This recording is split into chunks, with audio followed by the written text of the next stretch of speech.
I think in the small business world, and when, talking about teams that are, 10 or smaller, maybe even teams of 5 who are super agile, you've already got a few things on the go, you're already doing the work of much larger teams. And when you bring artificial intelligence into the mix, this is like a huge amplifier. It's what I like to call 100x.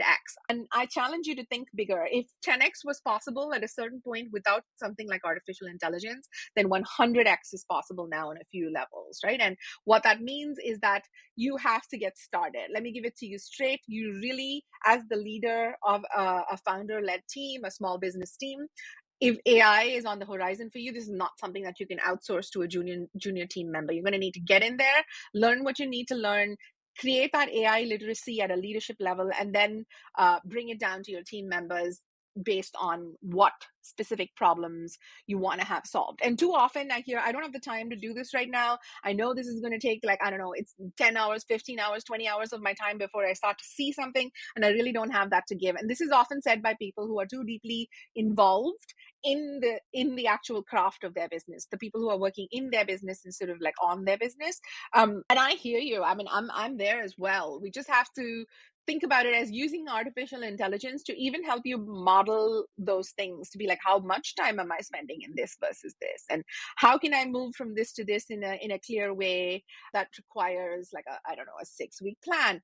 These kind of things are where the true gains are within artificial intelligence. Too often people are looking at artificial intelligence as like this is like a junior writer or a junior marketing resource that, you can just tell it, go write a 600-word blog post, and it writes you like a crappy blog post, because unless you're giving it really good input, it's going to be average and subpar. And so at that point, a lot of people give up, and that is the least of it. That is like the lowest hanging fruit in the possibilities as far as AI is concerned.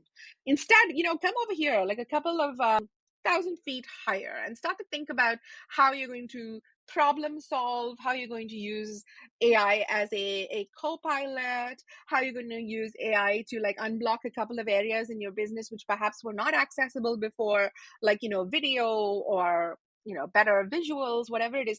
Things are moving at a very impressive pace. And in order to decide how it is going to work best for small businesses, you're going to need to get in there and, as a founder, learn first, lead by example, get that AI literacy, prioritize AI education, even a small amount, like create micro habits, like 10-15 minutes of learning